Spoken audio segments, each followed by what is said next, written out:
하나님 말씀은 사무엘상 9장입니다. 사울, 이는 내가 내게 말한 사람이니 이가 내 백성을 다스리라. 오늘은 사무엘과 사울의 만남을 기록하고 있습니다. 440년간 지속되었던 사사시대를 역사적으로 살펴보면 반복적으로 계속되었던 그 영적 패턴이 있었습니다.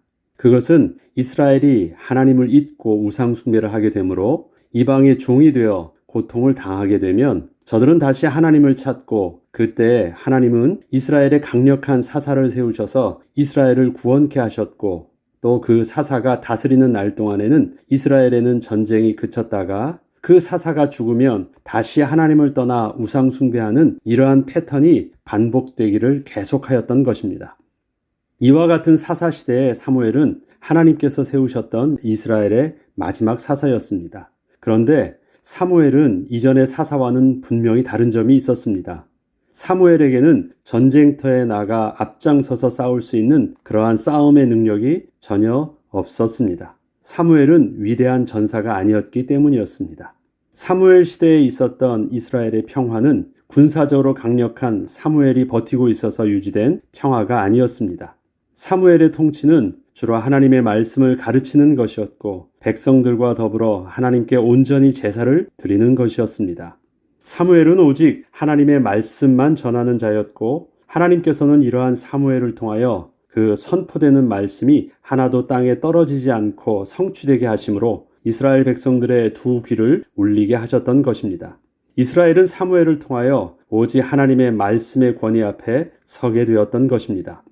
그런데 이러한 사무엘이 다스리는 동안에는 아무 문제가 없었으나 결국 사무엘도 늙게 되었을 때 이스라엘은 또다시 과거의 두려움에 다시 사로잡히기 시작했던 것입니다. 누가 사무엘의 후임으로 이스라엘을 다스릴 수 있을까? 사무엘에게는 두 아들이 있었고 그들은 현재 재판관의 직분을 수행하고 있었지만 저들은 아버지 사무엘과 같이 그 직무를 온전히 수행치 못하고 있었기에 이스라엘 장로들은 새로운 대안을 찾아야만 했던 것입니다. 이때 이스라엘 장로들이 내린 결론은 사무엘 다음으로 세워질 지도자는 이스라엘이 세상 나라들을 상대하여 좀 더 조직적이고 강력하게 대항하고 싸울 수 있도록 세상 나라들처럼 이스라엘도 왕을 세우고 그에게 강력한 왕권과 왕의 군대를 주어 이스라엘을 보호하고 다스리게 하는 통치 시스템을 세상 나라에서 도입하자는 것이었습니다. 이제껏 이스라엘의 정치 구조를 보면 12지파로 흩어져 있던 각 부족 중심의 연합체였습니다. 평상시에는 각 지파의 장로들이 각기 부족을 이끌고 있다가 이스라엘의 위기가 찾아오면 하나님께서 하나님의 영에 감동된 사사를 특별하게 세우셨고 이스라엘은 그 사사를 중심으로 연합하여 적들을 대항하는 형태였습니다. 그러나 이러한 형태는 상시적으로 준비되고 훈련된 군대 조직이나 통치의 형식이 아니었기에 강력한 군대를 갖추고 있던 주변 국들의 왕들과 비교해보면 늘 군사적으로 열세일 수밖에 없는 불안한 모습이었던 것입니다. 그렇기 때문에 만약에 이스라엘도 다른 나라들 같이 왕이 세워지고 안정적인 군대 조직을 갖추게 되면 이스라엘은 더 이상 다른 나라의 침입에 두려워하지 않고 평안히 살 수 있을 것이라 그렇게 생각을 한 것이었습니다. 그러나 저들이 간과한 것이 있었습니다. 저들은 왕이 세워지고 왕에게 군대가 주어지면 그 왕은 자신들을 위해서 싸워주고 자신들을 보호해 줄 것이라는 것만을 생각했지만 하나님께서는 왕에게 집중되어진 권세는 그 왕의 노예가 되어 오직 왕 자신을 위해서만 쓰이게 될 것임을 경고하셨던 것입니다. 이처럼 하나님께서는 왕의 제도의 위험성에 대하여 왕이 세워지면 그 왕국의 시스템을 유지할 제도와 비용과 그리고 사람이 필요한데 이러한 모든 필요를 채우기 위해서는 이스라엘의 아들과 딸들이 왕의 권위 아래로 들어가 결국은 왕의 종과 왕의 군사가 되어 섬기게 될 것임을 백성들에게 말해 주었지만 저들은 그러한 대가를 치르더라도 그것을 마땅히 여기고 그렇게 하겠다고 한 것입니다. 사무엘상 8장 15절로 20절을 보면 그가 또 너희의 곡식과 포도원 소산의 11조를 거두어 자기의 관리와 신하에게 줄 것이며 그가 또 너희의 노비와 가장 아름다운 소년과 나귀들을 끌어다가 자기 일을 시킬 것이며 너희 양떼의 10분의 1을 거두어 가리니 너희가 그의 종이 될 것이라. 백성이 사무엘의 말 듣기를 거절하여 이르되 아니로소이다. 우리도 우리 왕이 있어야 하리니 우리도 다른 나라들 같이 우리의 왕이 우리를 다스리며 우리 앞에 나가서 우리의 싸움을 싸워야 할 것이니이다 하는지라. 이처럼 이스라엘 백성들이 사무엘에게 왕을 요구한 것은 아주 강력한 요청이었습니다. 반드시 필요하다는 것이었습니다. 사무엘은 개인적으로 저들의 그러한 요구가 화가 날 정도로 기쁘지 않았지만 결국은 하나님의 말씀에 순종해서 그렇게 해주겠다고 허락을 하게 되었던 것입니다. 사무엘상 8장 7절로 9절에는 이 일에 대해서 하나님께서 사무엘에게 이렇게 설명을 해주십니다. 백성이 내게 한 말을 다 들으라. 이는 그들이 너를 버림이 아니요 나를 버려 자기들의 왕이 되지 못하게 함이라. 내가 그들을 애굽에서 인도하여 낸 날부터 오늘까지 그들의 모든 행사로 나를 버리고 다른 신들을 섬김같이 내게도 그리하는도다. 그러므로 그들의 말을 듣되 너는 그들에게 엄히 경고하고 그들을 다스릴 왕의 제도를 가르치라. 이러한 하나님의 말씀은 사무엘의 마음이 상함보다 오히려 하나님의 마음이 더더욱 기쁘지 않으셨음을 사무엘에게 표현하신 것이었습니다. 그렇지만 그럼에도 불구하고 하나님은 그렇게 허락하여 주신다는 것이었습니다. 그렇다면 이러한 이스라엘 백성들에게 어떠한 왕을 선택해 주어야 저들에게 그러한 왕과 제도가 교훈이 되어서 다시는 다른 나라들처럼 왕을 달라고 하지 않을까요? 아마도 제가 왕을 선택해 준다면 저들이 자신들이 필요한 왕을 세웠을 때 이것이 얼마나 잘못된 것이었는지를 확실하게 알 수 있게 하는 그런 왕을 본보기로 선택해 주었을 것 같습니다. 그런데 그러한 생각을 가지고 오늘의 사울의 이야기를 읽다 보면 이상하다고 생각할 만큼 사울에게서 어떠한 흠집도 전혀 보이지 않음을 느끼게 됩니다. 후에 이스라엘의 실수를 깨닫게 할 그 어떤 조금의 문제의 가능성도 사울의 말과 행동 속에서 전혀 발견할 수 없다는 것입니다. 그러면 사무엘에 대해서 어떻게 설명하고 있는지 내용을 찬찬히 보겠습니다. 사무엘은 베냐민 지파의 기스라 이름하는 유력한 사람이라는 것입니다. 정치 사회적 조건을 한번 따져보죠. 3상 9장 1절을 보면 베냐민 지파의 기스라 이름하는 유력한 사람이 있으니 그는 아비엘의 아들이요 스몰의 손자여 베고랏의 증손이요 아비아의 현손이며 베냐민 사람이더라. 사울의 아버지가 베냐민 지파 사람이면서 정치적으로나 사회적으로 힘이 있는 자였다는 것을 강조하고 있습니다. 현재 베냐민 지파는 이스라엘의 강력한 두 지파인 에브라임과 유다 지파 사이에 위치하고 있습니다. 이 두 지파는 가나안 정복의 선봉장이었던 여호수아와 갈렙이 속했던 지파입니다. 여호수아는 에브라임 지파였고 갈렙은 유다 지파였습니다. 이 두 지파는 이스라엘의 리더 지파라는 자부심이 아주 큰 지파였기에 만약에 어느 한쪽에서 리더가 나오게 되면 그것이 서로에게 견제가 되는 정치적 상황이 있었습니다. 이때의 베냐민 지파라는 것은 비록 수도 적고 큰 힘도 없어 보였지만 저들 두 지파의 완충 작용을 할 수 있는 위치에 있던 지파라는 것입니다. 베냐민 지파는 두 지파를 정치적으로 서로 견제하지 않고 통합을 이루게 할 수 있던 지파였습니다. 그리고 그러한 베냐민 지파에서 아주 영향력 있는 사람의 아들임을 말해주면서 사울을 정치적으로 보나 사회적 배경으로 보아도 아주 적합한 조건을 갖춘 사람임을 보여주고 있습니다. 그 다음에 그의 체격 조건을 보죠. 기스의 아들이 있으니 그의 이름은 사울이요 준수한 소년이라. 이스라엘 자손 중에 그보다 더 준수한 자가 없고 키는 모든 백성보다 어깨 위만큼 더 컸더라. 어깨 위만큼 더 컸다고 하면 약 한 30cm 이상 다른 사람보다 키가 큰 거예요. 다윗과 골리앗 할 때 그 골리앗이 굉장히 컸죠. 장수가 된다고 할 때 그 체격 조건으로 보면 그보다 더 큰 사람이 없을 정도로 아주 기골이 장대하고 힘 있는 자였다는 것입니다. 유력한 아버지 밑에 준수한 아들이었던 사울은 이스라엘에서 이보다 더 신체적으로 크고 뛰어난 자를 찾을 수 없을 정도로 특별했습니다.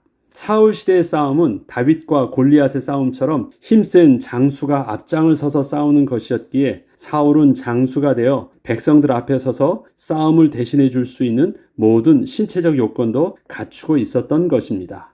우리도 우리를 위하여 싸워줄 우리의 왕을 달라고 백성들이 요구했던 그 요구 조건에 너무 잘 맞는 왕이었던 것입니다. 다음은 그 성품적인 부분입니다. 그 리더의 성품을 보면 이렇습니다. 사무엘상 9장 5절로 보면 그들이 숲 땅에 이른 때에 사울이 함께 가던 사원에게 이르되 돌아가자. 내 아버지께서 암나기 생각은 고사하고 우리를 위하여 걱정하실까 두려워하노라.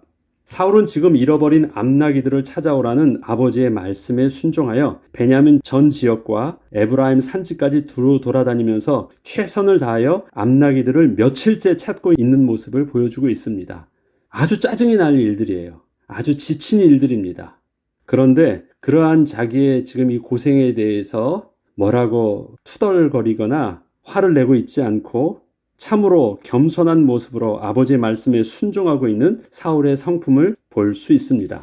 그뿐 아니라 지금 자신의 상황을 잘 알지 못해 혹시 아버지께서 걱정하실까 염려하는 사울의 모습을 좀 더 섬세하게 보여주면서 사울의 성품이 어떠한지를 아주 세밀하게 보여주고 있는 것입니다. 다음은 그의 영적인 신앙적인 성품입니다. 사무엘상 9장 6절로 8절에 보면 보소서 이 성읍에 하나님의 사람이 있는데 존경을 받는 사람이라. 그가 말한 것은 반드시 다 응하나니 그리로 가사이다. 그가 혹 우리가 갈 길을 가르쳐 줄까 하나이다 하는지라. 사울이 그의 사원에게 이르되 우리가 가면 그 사람에게 무엇을 드리겠느냐. 우리 주머니에 먹을 것이 다하였으니 하나님의 사람에게 드릴 예물이 없도다. 무엇이 있느냐 하니 사원이 사울에게 다시 대답하여 이르되 보소서 내 손에 은 한 세겔의 4분의 1이 있으니 하나님의 사람에게 드려 우리 길을 가르쳐 달라 하겠나이다. 사울은 신앙적으로도 당시의 영적 지도자였던 사무엘에 대하여 하나님의 사람으로서 그 권위를 인정하고 겸손히 예를 갖추어 도움을 청하려 하고 있는 것입니다. 다음은 그의 또 사회적 성품입니다. 사무엘상 9장 21절을 보면 사울이 대답하여 이르되 나는 이스라엘 지파의 가장 작은 베냐민 사람이 아니니까 또 나의 가족은 베냐민 지파 모든 가족 중에 가장 미약하지 아니하니까 당신이 어찌하여 내게 이같이 말씀하시나이까 하니 사울은 사무엘 선지자 앞에서 자신을 겸손하게 낮춥니다. 그리고 그렇게 소개합니다. 사실 사울은 자신이 속한 베냐민 지파에서 충분히 자랑할 만한 사회적 신분과 그 다음에 다른 사람과 비교해도 그렇게 뛰어난 신체적 조건과 능력을 갖추고 있었음에도 불구하고 그렇게 자신을 겸손히 낮추고 있는 것입니다.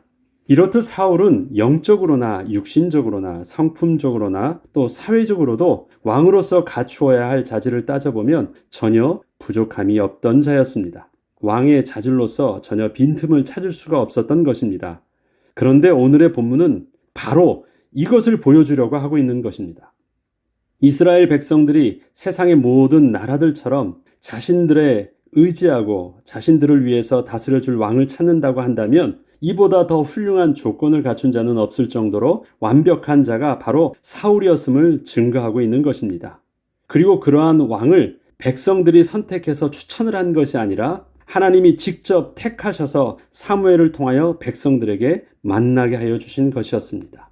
그리고 친히 뒤에 보면 그 사울에게 하나님께서 영으로 감동하게 하시고 기름 부어주셔서 그가 뛰어난 리더로서 아무 부족함이 없도록 영적 권위도 세워주셨습니다. 하나님은 사울을 억지로 마음에 안 들었지만 그렇게 휙 던져주듯이 그렇게 세운 것이 아니었습니다. 최고의 지도자로서 부족함이 없는 자로 하나님이 친히 선택하셔서 사무엘을 통해서 백성들에게 주신 것이었습니다. 결국 하나님께서 이스라엘 백성들에게 경고하시면서 말씀하여 주셨던 왕의 제도의 문제점들은 눈에 보이는 왕의 자격 요건에서 찾을 수 있는 문제들이 아니었습니다. 인생의 근본 문제는 육신적 조건의 결핍에서 온 것이 아니었기 때문입니다. 하나님을 떠나서는 절대 살 수 없는 인간이 하나님 없이도 더 잘 살 수 있다고 생각을 하고 생명의 근원 되시는 하나님을 떠나 스스로 자기 독립을 선언한 것부터 시작된 것이었기 때문입니다. 우리는 영적인 문제를 생명의 관점에서 볼 수 있어야 됩니다. 사람이 모든 것을 다 갖추고 있다 할지라도 그 사람에게 생명이 떠나가면 어떤 것입니까? 아무런 가치가 없는 것이거든요. 하나님이 함께 하신다라는 것은 사람의 육신에 하나님의 생명이 임한 것입니다. 그래서 하나님이 떠나신다는 것은 무엇이에요? 사람이 모든 것을 얻고도 그 생명을 잃으면 무엇이 유익하리요? 그래서 우리에게 영적인 문제라고 말할 때 인생의 근본적인 문제는 생명의 근원 되시는 하나님으로부터 떠나 있기 때문에 인간이 가진 모든 것이 아무런 가치가 없게 된 사실임을 여러분들이 잘 이해하고 우리와 하나님과의 관계를 볼 수 있어야 되겠습니다. 하나님을 떠나 스스로 자기 독립을 선언한 것, 이것이 인간의 근본적인 문제였다라는 것, 여러분들이 명심하고 앞으로 사울의 문제를 볼 수 있어야 되는 것입니다. 결국 훗날 사울의 실패를 보면 다윗과 비교해서 사울이었기 때문에 실패한 것이 아니었습니다. 다윗보다 어떤 것이 모자랐기 때문에 다윗은 성공할 수 있었고 사울은 실패한 것이 아니었습니다. 오히려 인간적인 사회적 성품으로 본다면 사울이 더 완벽한 조건을 가지고 있었습니다. 그리고 사울이 왕으로서 있을 때 치명적인 실수도 다윗보다 나았습니다. 사울이 더 정치적으로 왕으로서는 더 부족함이 없었습니다. 오히려 다윗이 더 치명적인 실수를, 자기 충성스러운 그 우리아를 직접 죽이게 하였고 또 도덕적인 범죄도 그렇게 저지르기도 했습니다. 그렇게 조건을 가지고 다윗과 사울의 어떤 인간적인 조건을 가지고 둘을 비교하는 것에서는 답을 낼 수 없는 것입니다. 사울의 실패는 생명의 근원 되시는 하나님을 떠났기 때문에 죽은 자가 되어 그렇게 죽음에 이르는 현상이 그의 왕권을 가지고 통치하는 기관 점점 그렇게 드러났을 뿐이었던 것입니다. 살아있다는 것은 과거와 미래의 시점으로 설명할 수 없습니다. 어제 내가 생명과 붙어 있었기에 오늘 내가 살아있을 수 있고 내일 생명과 다시 붙을 것이기에 오늘 내가 살아있다는 말은 성립되지 않기 때문입니다. 우리의 생명과 우리의 믿음은 그래서 항시 지금 이 순간 내가 생명의 근원과 붙어 있는지를 확인해야 하는 것입니다. 어저께 생명의 근원과 붙어 있어서 얻었던 복을 오늘 떨어져 있으면 나는 죽은 자가 되는 것이고 오늘 죽은 자였던 나 할지라도 내가 내일 다시 생명의 근원에 붙어 있으면 나는 다시 소망 있는 자가 되는 것입니다. 그래서 지금 우리에게 있어서의 영적인 비밀들은 하나님과의 우리의 관계를 현재성에서 우리는 민감하게 집중하며 보아야 될 필요가 있는 것입니다. 이처럼 앞으로 있을 사울의 실패의 이야기들은 오늘의 본문을 읽으면서 그 원인을 찾을 필요는 없습니다. 여기서 어떤 실패의 원인 되는 것을 미리 찾아낼 필요가 없다라는 것입니다. 없어요. 하나님께서 은혜로 하나님의 모든 것을 다해서 주셨던 것이기 때문에 그렇습니다. 은혜의 선물이시기 때문에 그렇습니다. 하나님께서는 사울을 왕으로 택하셨을 때 이스라엘 백성에게 앞서 경고하시면서 말씀해 주셨던 그러한 문제들을 실제적으로 보여주시려는 의도를 가지고 뭔가 부족한 사울을 택하신 것이 아니셨기 때문입니다. 그래서 그러한 그 의도의 실패의 어떤 원인을 지금 오늘의 본문을 통해서 뭔가 숨은 그림 찾기 하듯이 그렇게 슬쩍 숨겨놓은 것이 전혀 없습니다. 그렇게 찾으려고 하지 않아도 돼요. 사울 멋진 사람이 맞습니다. 사울 하나님이 복으로 이스라엘 백성들에게 주셨던 왕이 맞습니다. 하나님의 선하심에는 조금도 부족함이 없는 것입니다. 비록 이스라엘 백성들이 어리석음으로 왕을 구했어도 이제부터라도 겸손히 하나님의 말씀에 순종하여 잘 감당함으로 하나님께 온전히 붙어 있기만 한다면 왕의 제도 역시 복이 될 수 있는 모든 축복의 가능성을 부족함 없이 사울 왕을 통하여 다 담아 주셨던 것입니다. 사무엘상 오늘 본문 12, 13, 14절을 보면 이렇습니다. 이제 너희가 구한 왕, 너희가 택한 왕을 보라. 여호와께서 너희 위에 왕을 세우셨느니라. 분명히 하나님께서 세우셨다라고 합니다. 너희가 만일 여호와를 경외하여 그를 섬기며 그의 목소리를 듣고 여호와의 명령을 거역하지 아니하며, 이건 뭐예요? 너희가 그 왕을 통해서 하나님께 딱 붙어 있기만 하면, 또 너희와 너희를 다스리는 왕이 너희의 하나님 여호와를 따르면 좋겠지만, 그렇게 하면 아무 문제가 없다라는 것이에요. 그러나 그 반대로 너희가 만일 여호와의 목소리를 듣지 아니하고 여호와의 명령을 거역하여 여호와의 손이 너희 조상들을 치신 것 같이 너희를 치실 것이라. 떨어져 있게 된다면 너희들은 여전히 죽음에 일어나는 그 현상들이 그렇게 분명히 드러나게 될 것이다 라는 것을 말씀해 주셨습니다. 사울이 문제가 아니라는 것입니다. 언제나 하나님이 하나님의 백성에게 은혜의 선물로 주신 것은 아무런 부족함이 없는 온전하신 축복이셨습니다. 단지 저들이 구했던 왕의 제도라는 것 자체가 그 은혜를 은혜로 누리지 못하게 하는 위험 요소가 많으니 크게 주의하여 오직 하나님을 경외함에 있어서 부족함이 없도록 경계하라고 하신 것이었습니다. 결국 사울은 왕권이 점점 더 커지게 되면서 하나님으로부터 멀어지게 되었고 하나님의 생명의 단절은 조금씩 죽음에 이르게 하는 열매로 그의 왕의 통치 기간 중 나타나게 되었고 그가 끝날 때는 그가 육신적으로 블레셋에게 죽임을 당하기 전에 이미 그는 영적으로 완전히 죽은 자로 몰락되었던 모습을 우리가 볼 수 있었던 것입니다. 그리스도인에게는 날마다 하나님의 은혜 안에 거하는 비밀이 있어야 합니다. 어제 주셨던 은혜에 만족하고 또한 막연히 내일 주실 은혜만을 기대하면서 오늘 내가 하나님과 함께 누려야 할 그 경외함의 비밀, 또 하나님과 붙어있는 그 비밀을 잊고 산다면 결국 우리의 삶도 하나님이 주신 모든 은혜의 선물을 손에 쥐고 있으면서도 실패하게 될 것입니다. 그것이 우리를 살게 하지는 못할 것입니다. 사람이 그 목숨을 잃으면 모든 것이 아무 소용이 없는 것입니다. 쥔 것이 우리를 살린 것이 아니라 붙어있는 것이 우리를 여전히 복되게 하는 것이고 살게 하시는 것, 그것을 우리는 명심해야 됩니다. 다윗이 하나님의 은혜 가운데 살게 된 그 모습을 다윗의 일생 중에 결론은 이렇게 합니다. 다윗은 그 노년까지 존귀함을 얻게 되었습니다. 다윗은 실패할 때도 있었지만 실수할 때도 있었지만 다시 하나님의 은혜로 앞에 나아가 그 은혜를 구하며 정결한 마음과 정직한 영을 내게 창조해달라. 주의 영을 내게 거두지 말라는 그 영적인 비밀을 끝까지 놓치지 않을 수 있었기 때문에 그는 하나님 앞에 그렇게 존귀한 자로 설 수 있었던 것입니다. 그래서 다윗을 향하여 하나님께서는 그의 신체적으로나 그의 육신적으로 위대한 자라고 말하지 않고 하나님과 마음이 합한 자라고 말하는 것입니다. 오늘도 우리는 최선을 다한 나의 삶이 하나님으로부터 멀어지게 하는 삶의 분주함이 되기보다는 성령 안에서 영적 안정감을 가지고 생명의 근원 되신 하나님과 연합한 자가 되어 하나님과 동행하는 복을 누리는 귀한 날이 되시길 우리가 함께 기도해야 되겠습니다. 기도하겠습니다. 하나님, 오늘도 우리의 삶이 세상 사람들이 그렇게 쫓고 그렇게 얻기를 원하며 그렇게 시스템을 갖추기 위한 육신적인 것을 찾기 위해서 몸부림치는 삶이 되지 않기를 원합니다.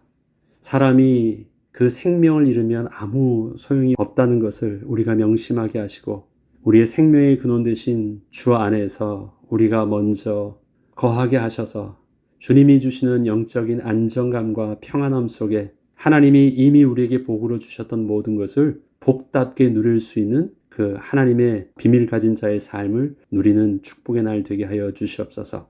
우리를 통하여서 이 복이 세상의 복의 근원으로 퍼져나가는 은혜를 오늘도 또 우리에게 만남을 통하여 우리에게 섬기게 하신 공동체와 우리의 일터 속에서 하나님의 살아계신 증거로 드러나게 하여 주옵소서. 감사드리며 우리 주 예수 그리스도 이름으로 기도합니다. 아멘.